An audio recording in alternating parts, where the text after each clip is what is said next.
Ini adalah ayam usia 4 bulan 1 minggu dengan bobot 2,4 sampai 2,5 kg. Dan ini adalah ayam usia 2,5 bulan dengan bobot rata-rata 1 kg. Di video kali ini kita akan membahas tentang bagaimana cara mencapai target sesuai dengan bobot panen dalam waktu yang singkat. Simak sampai akhir video ini, dan di akhir video saya akan jabarkan apa saja yang perlu kita lakukan sebagai peternak agar bobot ayam kita sesuai dengan harapan dan dengan pemeliharaan yang singkat tetapi bisa menghasilkan bobot yang luar biasa. Oke, bosku.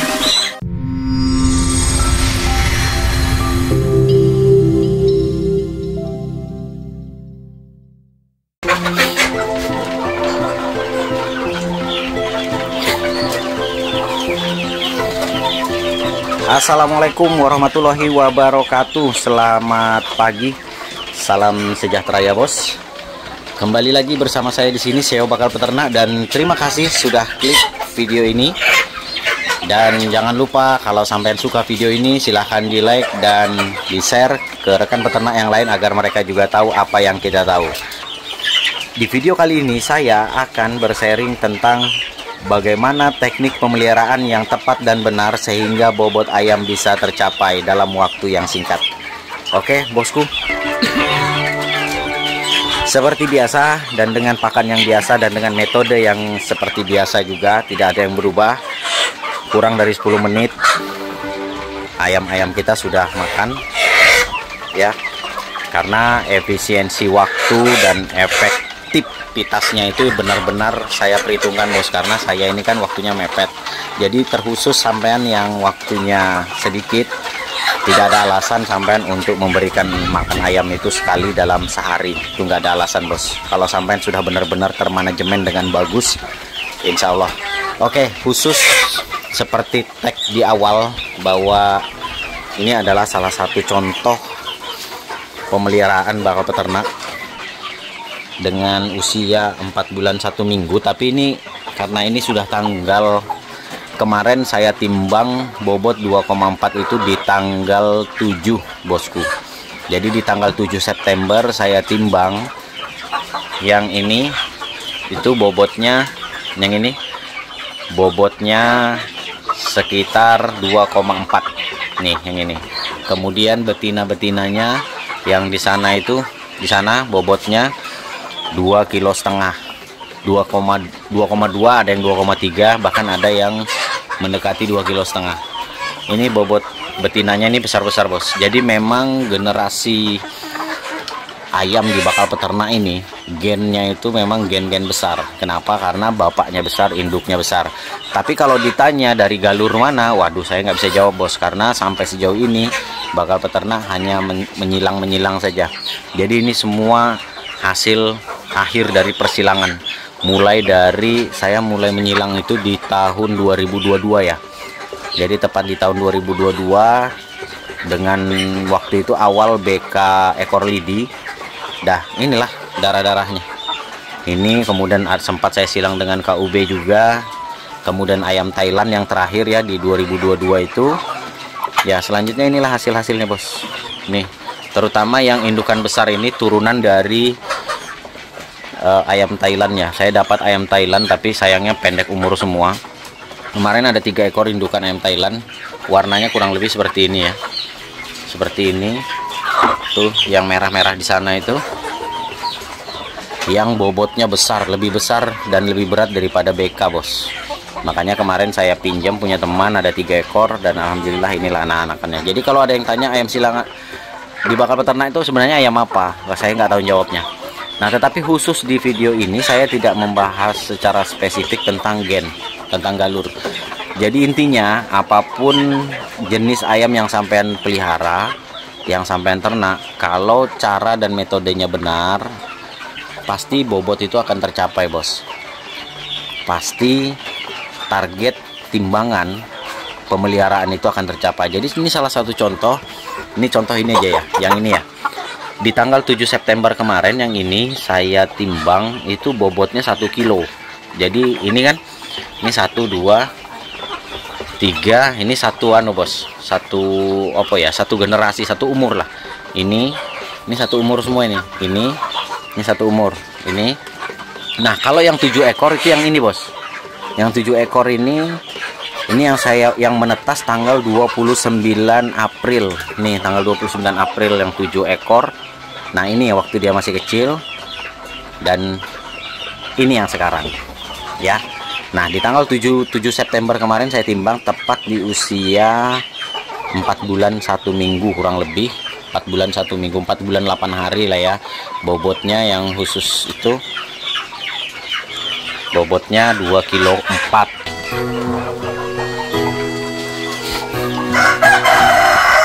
Jadi bosku, saya tuh sebenarnya agak sedikit heran, bingung ya, kalau sampai ada peternak yang ternak sampai 5 bahkan 6 bulan tapi dengan bobot yang kalau menurut saya mengecewakan ya.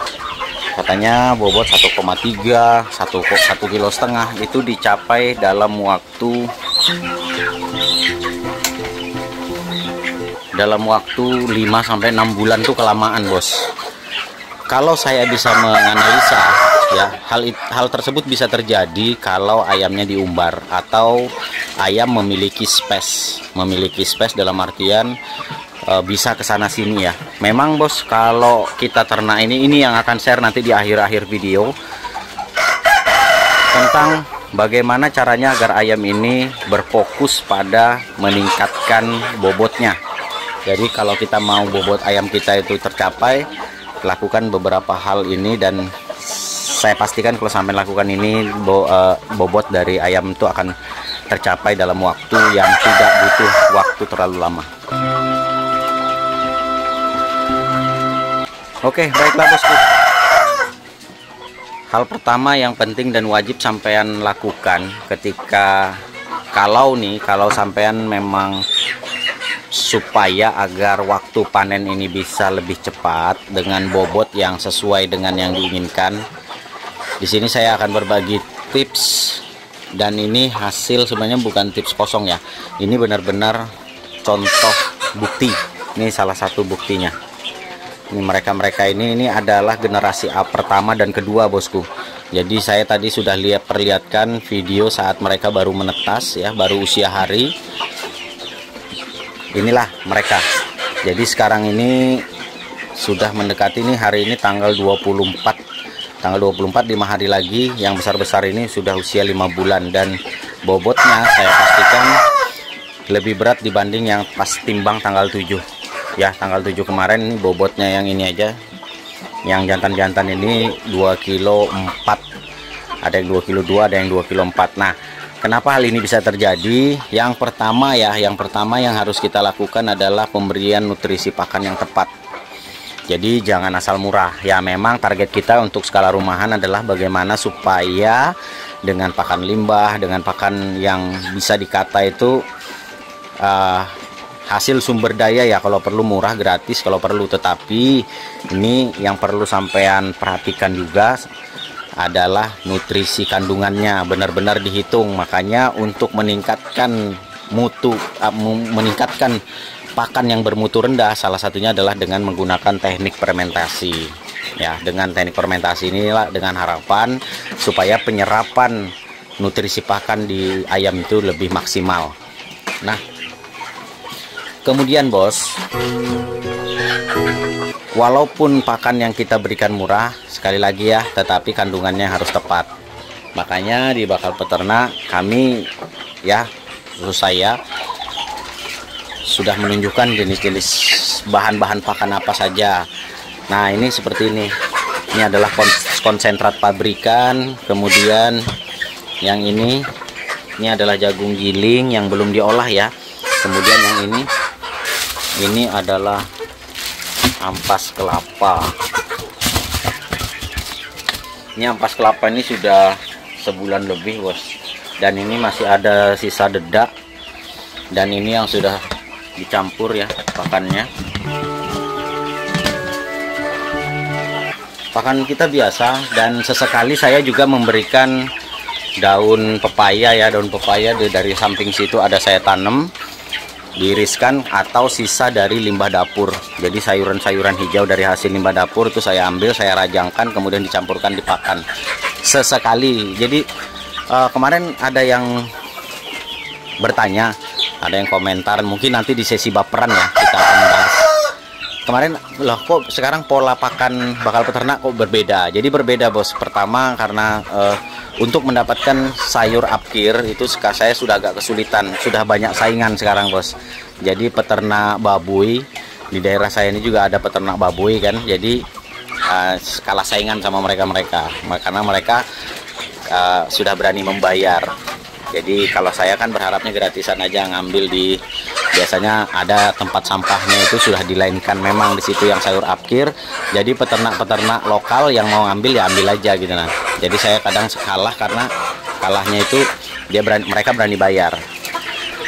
Nah, sayuran hijau ini penting bos sebenarnya. Jadi sayuran hijau ini benar-benar nutrisi pelengkap vitamin dan mineral dari ayam. Dan ini dalam bentuk segar, tidak difermentasi. Nah, satu hal yang perlu sampean perhatikan di sini, pemberian sayuran hijau itu harus kalau bisa rutin, karena berbeda bos. Ayam kalau sampean mau lihat segar, terlihat lebih fresh, bulunya lembut, halus mengkilat, itu rutin aja berikan sayuran hijau. Ini sudah saya buktikan di 2 tahun pertama video-video bakal peternak. Itu rata-rata ayam-ayam bakal peternak itu rata-rata seperti itu, karena pemberiannya ya walaupun sekarang juga seperti itu ya. Kemudian hal kedua yang perlu sampai lakukan adalah persempit ruang gerak. Apa yang dimaksud dengan persempit ruang gerak? Karena ayam ini semakin sedikit ruang geraknya akan memaksimalkan penyerapan nutrisi pakan. Artinya tidak ada energi yang terbuang bos. Jadi beda halnya, ini contoh seperti ini aja bos. Ini termasuk luas nih. Jadi ini kan 14 ekor nih yang ada di sini, 13 ekor. Ini seharusnya dengan ukuran segini ya, ukuran 2x2 ini kalau saya pribadi ini saya isi 20 ekor pun tidak apa-apa. Supaya apa? Supaya meminimalisir ruang gerak. Ini 20 ekor pun tidak apa. Ini 13 ekor yang ada di sini bos. Nah, cuman saya mau menambahkan 7 ekor lagi supaya dia 20 ekor. 20 ekor ya itu tadi ayamnya belum ada yang seumuran ini, nggak ada, karena khawatirnya kalaupun diberikan ditambahkan ini yang seperti di sana, ini kalau dimasukkan ke sana 7 ekor ini dibully nih bos. Nah jadi daripada dibully maka saya putuskan biarlah 13 ekor. Padahal ini kalau menurut saya ini terlalu luas nih bos. Dengan 13 ekor ini energi masih banyak terbuang. Jadi yang benar yang seperti apa? Yang benar itu yang seperti ini. Nah ini yang seperti ini bos, yang benar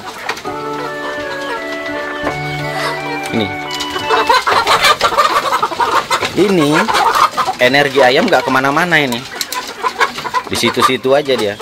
Artinya kalau dia makan karbo ya,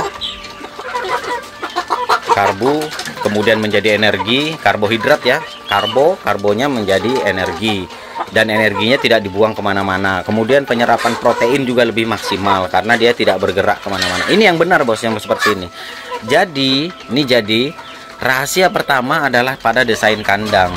Karena kalau sampai buat desain kandang yang besar kemudian dihuni oleh tidak seberapa ayam, ini yang akan membuat ayam itu akan membuang lebih banyak energi, sehingga penyerapan nutrisi pakan itu bukan ke bobot tapi larinya ke ruang gerak,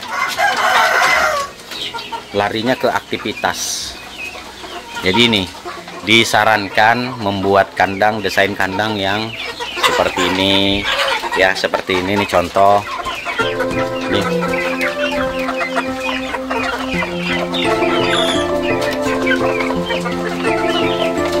Tuh.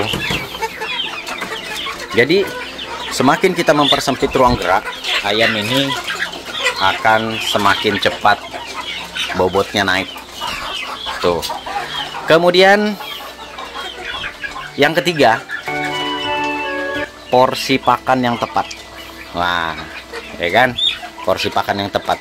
Pemberian porsi pakan yang tepat ya. Kalau tadi nomor 1.1 kita kandungan nutrisi ya, kandungan nutrisi yang berkualitas walaupun murah dan gratis. Yang ketiga ini adalah porsinya. Sekarang sampean pilih mana?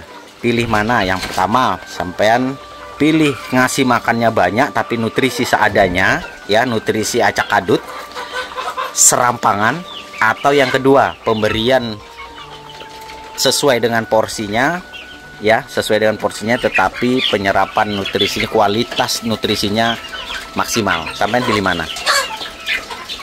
Mana yang lebih hemat dan mana yang lebih boros? Kalau saya pribadi, saya pilih yang kedua. Kita tidak terlalu banyak memberikan pakan, tetapi kandungan nutrisinya lengkap, ya. Ya, walaupun porsi pakan itu kan kalau di beberapa peternak itu memberlakukan yang namanya FCR, sekian gram. Sulit, bos.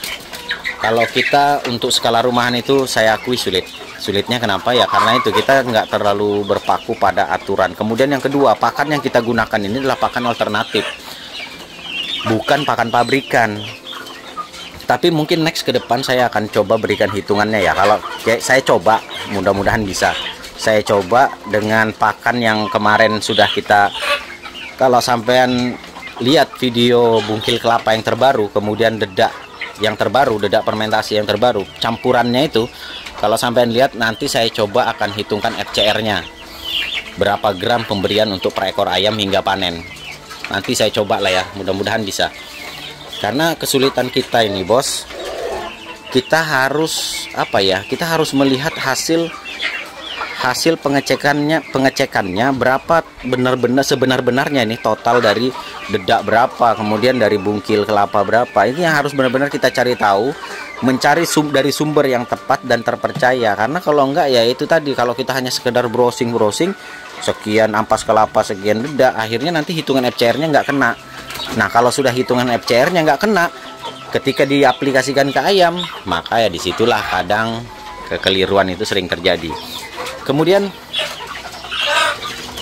terkait mengenai dosis, kalau saya pribadi main kira-kira aja. Ayam dalam posisi sudah kenyang, dan biasanya saya melihatnya dari telih sih, kalau saya sih, ya, dari telih ayam. Nah, seperti contoh di sana. Nah, itu kan telihnya besar tuh.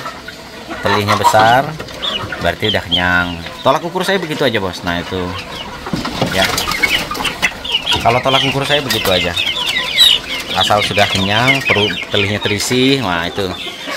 Nah, itu. Tuh. Tolak ukur saya begitu aja. Jadi saya juga nggak mau terlalu berfokus pada aturan baku sekian gram. Main kira-kira aja. Kalau kurang tambahin. Jadi nggak terlalu ribet lah ceritanya. Itu poin yang ketiga. Jadi porsi pakan harus tepat. Kita nggak perlu. Saya dulu pernah menganut sistem gini, bos. Menganut sistem ayam pokoknya benar-benar pastikan kenyang. Makanya sekali ngaduk, kadang saya sekali ngaduk itu segini ember itu, ya. Jadi penuh. Wah, itu ayam sampai tumpah-tumpah makanannya, kekenyangan. Telihnya besar-besar. Tapi ya pada kenyataannya, ya walaupun dipus dengan pakan yang banyak, tetapi ya itu tadi, tidak terlalu maksimal. Jadi bakal peternak udah melalui banyak uji coba. Berbanding terbalik ketika saya coba benar-benar sesuai dengan nutrisi kandungan pakan yang dibutuhkan oleh ayam, kemudian saya berikannya ya seperti itu tadi. Seperti video tadi, bagaimana saya memberikan, main kira-kira aja, bosku. Kira-kira berikan ayam, kemudian saya perhatikan telihnya udah cukup, udah kenyang, ya udah. Paling ya sisa-sisa paling dicemil seperti ini, ya. Tuh. Nah, seperti ini. Nah, dicemil. Ya, seperti itu aja polanya. Kalau saya pribadi, nggak mau yang terlalu. Nah, itu seperti di sana. Seperti di sana itu dia ngemil. Jadi nggak usah terlalu inilah. Yang penting cukup untuk ayam. Oke, kemudian yang keempat. Ini yang paling penting adalah memberikan pasokan jamu fermentasi. Yang kemarin kan saya sudah baru-baru ini saya baru merilis video tentang jamu fermentasi. Ini penting, bosku. Kenapa? Karena yang dikhawatirkan itu jangan sampai ayam sampean itu sakit. Karena kalau ayam ini bermasalah, bosku, mungkin terkena senot ringan, mungkin terkena CRD ringan, atau mungkin terkena ngorok ringan, ya statusnya masih ringan lah, masih berupa gejala. Percaya saja, sedikit banyak itu akan berpengaruh pada bobotnya. Nah, tapi dengan pemberian jamu fermentasi secara rutin, insya Allah ayam itu tidak akan mengalami gejala-gejala penyakit. Tidak akan, bos. Yang penting rutin pemberiannya. Nah, rutin yang dimaksud yang berapa kali? Rutin yang dimaksud adalah ketika cuacanya tidak terlalu ekstrim. Ketika cuacanya tidak terlalu ekstrim, ya mungkin hujannya sesekali, seminggu mungkin 2-3 kali, ya berikan saja seminggu 3-4 kali saja, sekali sehari ya. Jadi pemberiannya cukup mungkin pagi saja atau mungkin sore saja, dicampurkan ke pakannya atau ke minumnya. Tapi ya minumnya tadi juga perhatikan posisi peletakannya, jangan sampai terpapar langsung sinar matahari. Jadi seperti itu, bosku. Jangan sampai terpapar sinar matahari kalau mau diberikan ke minumnya ya. Kenapa? Ya itu tadi, menghindari agar ayam tidak mengalami gejala penyakit walaupun itu stadiumnya ringan, walaupun masih dalam status gejala, tapi tetap akan berpengaruh pada bobot. Oke, kemudian yang kelima ini adalah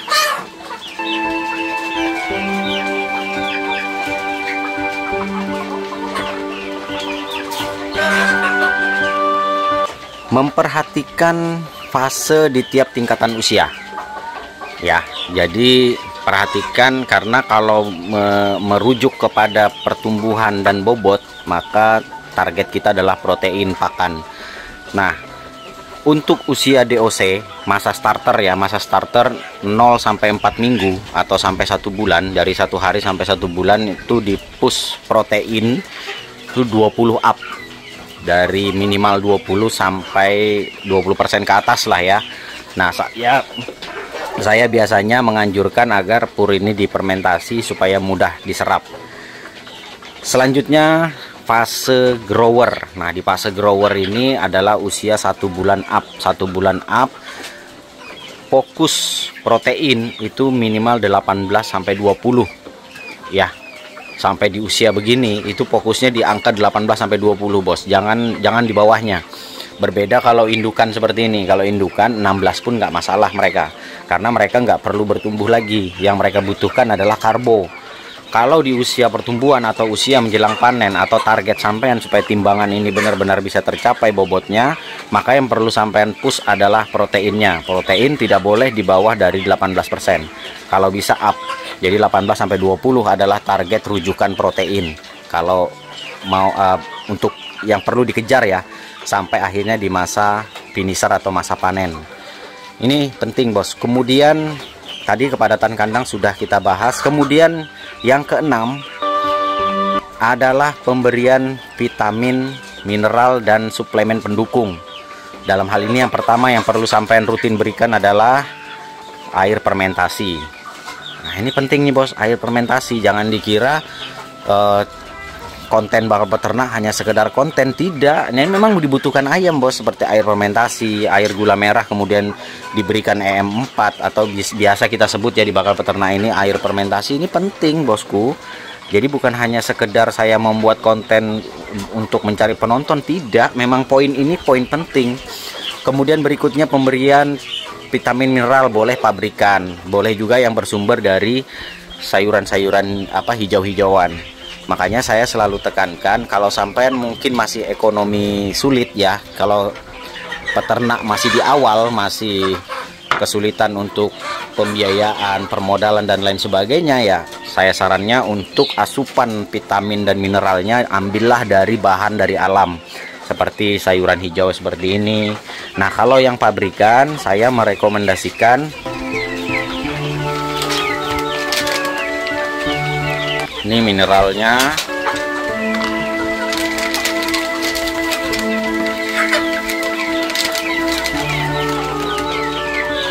Kemudian ini premixnya, saya memakai premix red.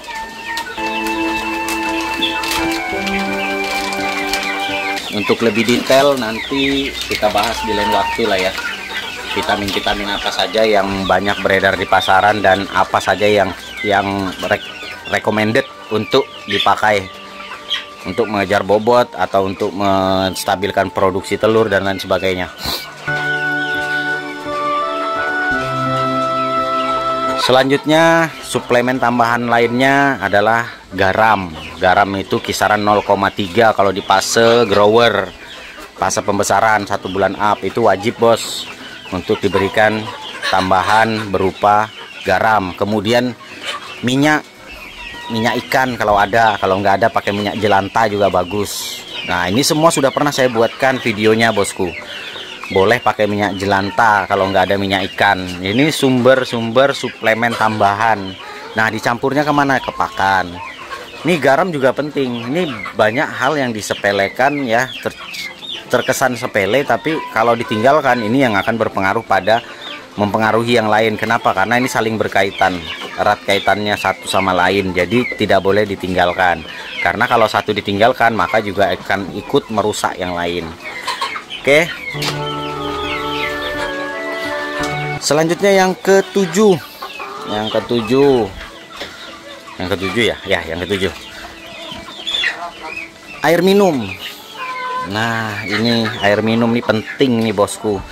Kalau di beberapa video bakal peternak saya sempat memberikan contoh menggunakan air demineral. Demineral itu air AC boleh. Jadi kalau sampean punya AC di rumah, airnya itu kan air buangan AC itu ditampung aja bos. Itu air demineral itu. Air demineral itu sangat bagus untuk makhluk hidup termasuk manusia. Air demineral itu termasuk juga air hujan ya kan. Nah itu bagus sekali diberikan ke ayam. Kemudian lebih bagus lagi kalau diberikan tambahan per 1 minggu sekali, diberikan tambahan vitamin B kompleks. Kalau ada, kalau nggak ada juga nggak apa-apa. Kalau nggak ada cukup berikan jamu-jamuan saja ya. Itu kemudian yang kedelapan yang tidak kalah penting adalah di usia pembesaran, terutama di usia ketika masuk usia 2 bulan, maka berikanlah obat cacing. Karena cacing ini adalah salah satu parasit internal bosku. Parasit internal itu yang menggerogoti ayam dari dalam. Jadi ikut memakan yang seharusnya diserap oleh pencernaan ayam, itu juga diambil oleh sebagian diambil oleh cacing. Makanya penting ayam di usia 2 bulan paling lambat ya, paling lambatnya kalau bisa di usia 1 bulan. Jadi 2 kali pemberian dia, usia 1 bulan dan usia 2 bulan untuk menjaga bobotnya tetap stabil. Ini diberikan boleh cacing eksitor ya, boleh pokoknya yang sejenis lah ya, yang sejenis. Sebagian besar juga peternak ada yang ngomong boleh dipakai kombantrin. Nah itu kombantrin anak yang sirup itu juga boleh, kombantrin untuk dewasa juga boleh. Itu terserah mana yang menurut sampean paling tepat lah dan paling mudah didapatkan. Cacing eksitor juga bagus. Yang salah adalah ketika sampean berikan pinang muda. Waduh itu keliru itu bos. Pinang muda itu hanya diberikan kepada ayam yang sudah positif cacingan. Bagaimana mengetahui ayam yang positif cacingan? Nah itu ketahuan dari bobotnya, kemudian dia kurus ya, ayamnya lesu, bulunya kusam. Nah itu ciri-ciri ayam yang cacingan. Nah biasanya ayam-ayam seperti ini memang kalau pengobatan alaminya itu menggunakan pinang muda, dikasih makan supaya cacingnya pada keluar. Tapi kalau untuk tindakan pencegahan disarankan menggunakan obat cacing seperti cacing eksitor, sehingga larva-larva cacing atau anak-anak cacing yang ada di dalam pencernaan ayam ini bisa segera dikeluarkan. Itulah salah satu apa yang perlu kita lakukan untuk menjaga bobot ayam ini tetap stabil.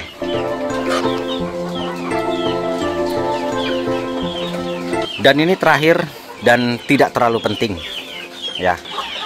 Kalau saya menyebutnya sebagai terapis program. Jadi dulu ini pernah saya lakukan di tahun 2019 sampai 2020 ya, di masa-masa itu pernah saya lakukan terapi program ini untuk penggemukan. Jadi 2 jam dalam setiap malam, kurang lebih sekitar jam 12, jam 11, 12 atau jam 12 ke atas, itu biasanya lampu ya, lighting di kandang itu saya hidupkan, kemudian ayam saya beri makan tengah malam untuk treatment makan ya. Treatment makan itu diberikan di 2 jam setiap malamnya.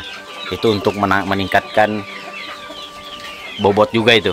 Dan ini pernah saya buktikan dan pernah saya lakukan 2 tahun. Ya, walaupun sekarang juga terkadang nih saya lakukan, tapi kalau udah malas ya nggak usah. Tapi ini terkhusus buat sampean yang mau mengejar ketika dekat masa panen. Kemudian selanjutnya yang juga kurang begitu penting adalah ketika jantan-jantan ini mau dipanen, ya kan biasanya yang kita jual ini target utamanya adalah jantan duluan nih yang dijual. Sebaiknya jangan ditongkrongkan sama betina, terutama buat yang sudah akil balik. Nah, ini contoh seperti ini, bos. Ini ayam saya ini sudah peluru, sudah numpai, ya, sudah belajar numpai, dia udah belajar kawin. Nah, sebaiknya ayam-ayam seperti ini itu jangan ketemu betina kalau mau naik bobot. Karena apa? Karena dia sudah belajar numpai, maka secara otomatis itu akan berpengaruh pada bobot kalau mau dijual loh ya. Jadi jantan itu, makanya saya melakukan treatment pada pacak-pacak seperti ini itu paling enggak 4 bulan paling lama nongkrong sama betina, kemudian saya karantina tanpa betina, saya beri jantan baru tuh, supaya karena ayam kalau keseringan nongkrong, apalagi sampai nongkrongin 4 sampai 5 biang, wah itu kurus itu, bos, kurus itu, kawin terus. Nah, terus kalau seumpamanya nih saya juga mau melakukan kejar target bobot seperti itu, Bang. Ini kan banyak nih yang sering tanya-tanya sama saya, kayak apa caranya ngejar bobot dan lain sebagainya. Bahkan ada yang sudah pernah melakukan tapi gagal. Oke, yang pertama, bosku, kendala umum dan solusinya ya. Ini biasanya kendala yang paling sering ditemukan peternak ketika mau panen, tiba-tiba ayamnya pada kurus. Oh, secara otomatis dong, ya kan? Secara otomatis kan nggak panen, masa panen tertunda. Nah, yang pertama, ketika pertumbuhan itu lambat, tingkatkan protein pakan dan cek parasit apakah ayam ini cacingan atau enggak. Nah, itu sudah kita bahas, masalah cacingan dan protein sudah kita bahas tadi di awal. Kemudian yang kedua, kanibalisme. Kanibalisme ini kerap terjadi terutama bagi ayam yang punya darah-darah BK. Ya, ada beberapa treatment dan solusi yang sudah pernah saya sharekan. Di antaranya itu adalah mengurangi kepadatan kandang, kemudian yang kedua meningkatkan grit, kandungan mineral pada pakan. Kemudian yang terakhir, diare. Ini diare ini juga menurunkan bobot nih, bos. Jangan dikira diare itu sepele. Jadi diare ini juga kendala umum yang banyak terjadi ketika kita mau ngejar bobot, ternyata bobotnya nggak naik-naik. Ternyata begitu dicek kotorannya, ayamnya pada diare. Jadi ideal, kotoran yang ideal itu yang seperti ini, bosku. Saya kasihkan contoh ya. Nah, dia bulat-bulat. Ini kotoran yang sehat. Kita shoot dari jauh aja. Wah, itu bos, kotoran yang bulat-bulat begitu, itu adalah jenis kotoran yang sehat. Insya Allah kalau kotoran ayam sampean bulat-bulat seperti itu kemudian mudah kering, itu menandakan bahwa ayam sampean ini adalah ayam yang sehat pencernaannya ya.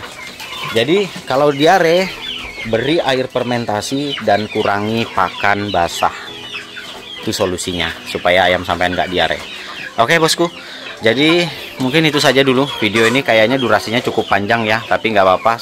Semoga video ini bisa bermanfaat, dan yang jelas buat sampean yang memang mau kejar bobot seperti video bakal peternak yang ini ya. Ini adalah bakal calon indukan yang nanti di akhir tahun targetnya ini harus, yang betina ini harus 2,5 kg, bos. Karena target produksi awal ketika kita mau mencetak indukan itu adalah minimal bobotnya adalah 2 kg sampai 2,5 kg. Itu yang ideal dengan usia minimal 8 bulan. Nah, insya Allah nanti di akhir tahun, akhir Desember ini sudah bisa produksi telur. Artinya sudah menjadi cikal bakal biang baru di bakal peternak. Oke, bosku, semoga bermanfaat ya, bos. Dan saya doakan kalau sampai yang lagi mau ngejar bobot supaya ayamnya cepat naik bobotnya, ginu-ginu ya, ginu-ginu. Ayam kalau ginu-ginu, bos, peternak pun bahagia rasanya ya, ngelihat ayamnya sehat-sehat. Wah, Kalau sudah begini bos, pembesaran kan keren bos. Oke, itu saja bosku, saya akhiri. Assalamualaikum warahmatullahi wabarakatuh. Salam sukses dari Bakal Peternak.